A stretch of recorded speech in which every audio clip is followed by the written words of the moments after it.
Então, dando continuidade às entrevistas com os professores da FESP e faculdades, que é a única que tem o conceito 4 no curso de Direito da Paraíba, dentre todas as faculdades, eu hoje tenho o prazer e a honra de entrevistar a professora Socorro Menezes, que ensina aqui na FESP duas disciplinas que eu vou dar a ela a oportunidade dela própria dizer.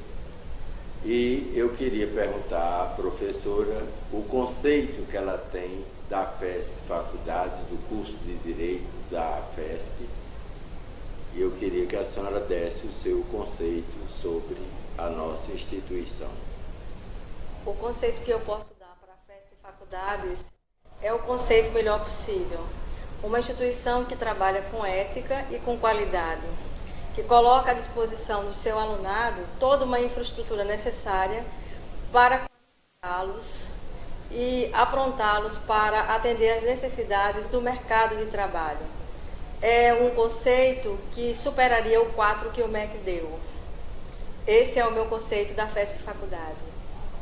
Então, professora, agora eu queria que a senhora falasse das duas disciplinas que a senhora ministra aqui, duas cadeiras, né, que o termo acadêmico mais usado é cadeira, sobre as duas cadeiras que a senhora faz aqui na FESP Faculdades. Eu vou começar falando da disciplina Metodologia Científica, que é uma disciplina instrumental que prepara o aluno ou o inicia nas atividades acadêmicas. É a atividade que ensina como fazer um resumo, ensina como fazer um fichamento, como fazer uma pesquisa, como fazer o relatório de pesquisa, como fazer a monografia, como aplicar as normas da ABNT. Então, é uma disciplina instrumental que ela serve de base para a produção do conhecimento em todas as outras cadeiras. Então, a FESP Faculdade teve a felicidade de colocar no currículo, logo no primeiro semestre, essa disciplina, que já prepara, instrumentaliza o aluno para realizar os seus trabalhos também com qualidade. E os professores das outras disciplinas, naturalmente, quando cobram os trabalhos dos alunos, eles cobram dentro dessas normas, dentro desse padrão científico. Ou seja, dentro do conceito que eu dei à FESP, esse é um conceito que já inicia o aluno no primeiro semestre no mundo da ciência, no mundo acadêmico propriamente dito. Bom, então a disciplina Metodologia Científica, ela é uma disciplina bastante abrangente. Ela orienta o aluno desde como ele deve fazer as suas leituras, Neno, certo? Sabendo separar entre o que é científico e o que não é científico. Auxilia, inclusive, orienta como pesquisar na internet, não é? Como saber dentro da internet aquilo que pode ser aproveitado e aquilo que não pode ser aproveitado. Quer dizer, ajuda o aluno a ampliar sua visão de mundo dentro do conteúdo das disciplinas que lhes são lecionadas. Com relação à disciplina Economia Política, ela é uma disciplina que tem uma relação direta com o direito. E vou lhe explicar por quê, embora você já saiba, não é? Tudo que acontece no contexto da economia se baseia nas relações de troca, não é? Troca implica direitos e obrigações, ou seja, contratos. Né? Contratos, que é um dos instrumentos de trabalho do acadêmico de direito. Então, desde logo, ele já começa a entender como é que funciona o sistema econômico, quais as transformações que acontecem no sistema econômico e começa até a entender um pouco melhor o que ele vê na mídia, na própria mídia, as notícias de jornal, as transformações que acontecem no mundo e aprende principalmente a separar, entendeu? O que é político da economia política. Porque, veja bem, política partidária é uma coisa e economia política é outra coisa. Embora a economia política ela sofra interferência, não é? Dos ajustes que acontecem, inclusive no mundo todo. Hoje nós vivemos um sistema de economia global e tudo o que acontece no mundo tem interferência direta aqui no nosso sistema econômico. Nós passamos hoje por uma situação econômica, eu diria, bastante confortável, né? Nós estamos aí incluídos entre os países emergentes, entre os países que estão passando por uma transformação importante, Mas, como eu sempre faço questão de ressaltar em sala de aula, nós precisamos ainda melhorar a qualidade de vida da população, porque o Brasil continua vivendo aquela dicotomia. É um país em franca expansão, é um país emergente, mas é um país que cresce e não se desenvolve. Cresce porque o PIB aumenta, não é? Porque os indicadores econômicos são sempre favoráveis, porém a qualidade de vida da população ainda deixa muito a desejar.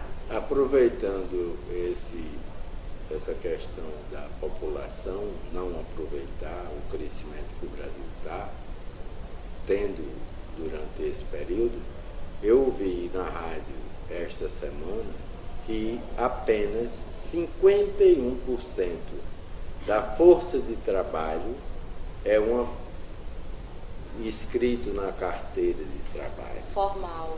É formal.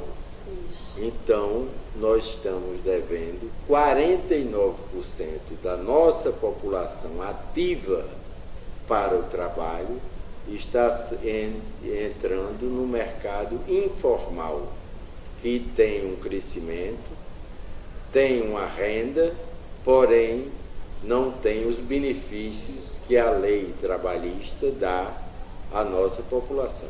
É verdade, Nino. Então, veja bem, a questão da informalidade é uma questão muito séria, porque nós sabemos que circula uma quantidade significativa de recursos, porém, essa circulação de riquezas, ela não entra no cálculo do PIB, entendeu? Então, é um dado estimado, entendeu, pelo governo, mas é um dado significativo, é um dado importante. É preciso trabalhar no sentido de garantir a essas pessoas, né, que estão na informalidade também os seus direitos, né, o direito de quem trabalha, o direito de quem gera riqueza, o direito de quem gera renda.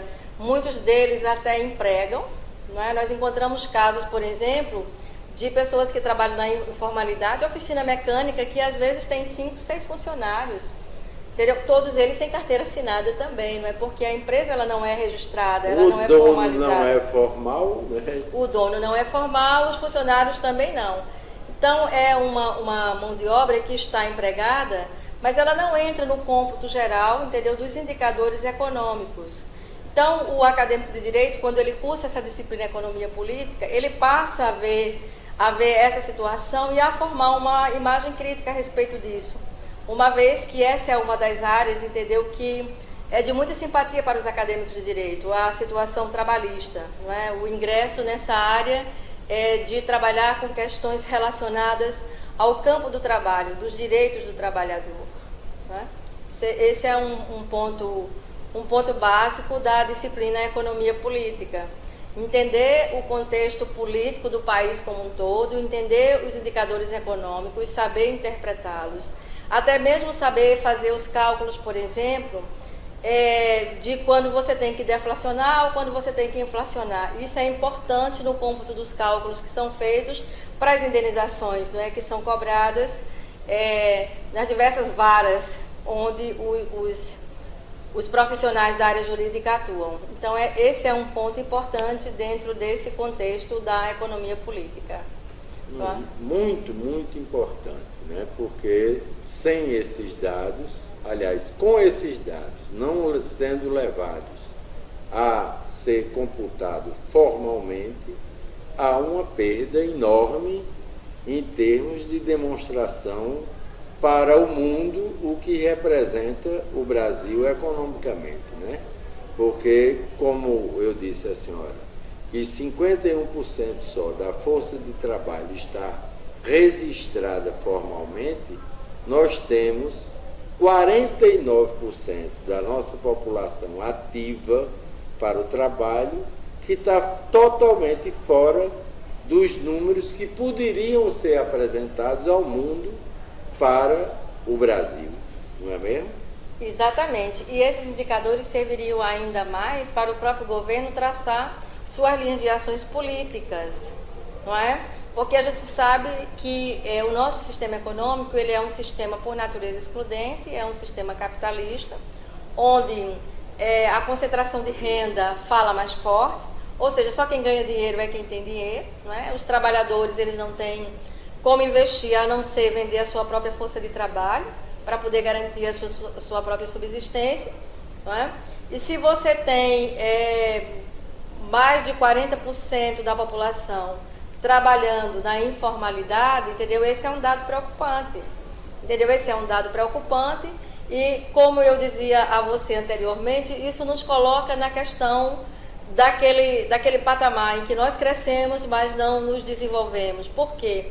Porque isso afeta diretamente a qualidade de vida da população, entendeu? Uma população que termina se tornando uma população marginalizada, entendeu? Uma população que não tem direitos, não é? Direitos adquiridos pelo uso da sua força de trabalho, direitos estes que ela teria se ela tivesse de fato formalizada, entendeu? Então, essa iniciativa do governo de criar linhas de crédito para facilitar, não é, a legalização das empresas individuais, isso é um ponto muito importante, um ponto positivo, entendeu? Um grande avanço na linha de ação política do governo para o crescimento e o engrandecimento do país. E a formalização de uma mão de obra que está totalmente fora do contexto formal, não é? Exatamente, entendeu? O empreender que o nosso governador lançou estadualmente agora é um exemplo a ser dado para resolver uma parte das pessoas que estão na informalidade, querem colocar um negócio, não tem um financiamento para eles e o empreender pode fazer com que eles registrem uma empresa até individual, como a senhora falou, né? É verdade. Além do mais, há um dado interessante, é que as micro e pequenas empresas, elas são responsáveis por uma parcela grande da produção nacional. Então, elas são também grandes empregadoras, certo? E elas terminam por ajudar na qualificação da mão de obra, elas terminam por melhorar as condições de vida da população, não é? Com a geração de emprego e renda. Enfim, elas terminam por dar uma contribuição importante para o crescimento da economia local, principalmente, não é? E a economia local ela precisa ser dinamizada, por quê? Porque nesse país o Estado, o governo, ainda é o grande empregador, ainda é o grande patrão. E nós precisamos quebrar esse paradigma, entendeu? Nós vivemos numa economia que ela é fundamentalmente uma economia de mercado, não é? E o capital privado, entendeu? Ele tem que ter também a sua chance, a chance de crescer, de se desenvolver, de empregar. Isso é bom, isso é salutar. Isso vai fazer com que a nossa carga de impostos seja mais reduzida, entendeu? Porque quanto menos inchado for o Estado, melhor é para a sociedade. É o neoliberalismo falando, não é? Conceitualmente falando. Se nós vivemos numa economia de mercado e a teoria diz que a oferta e a demanda devem atuar no sentido de equalizar as forças, é isso que deve acontecer, não é?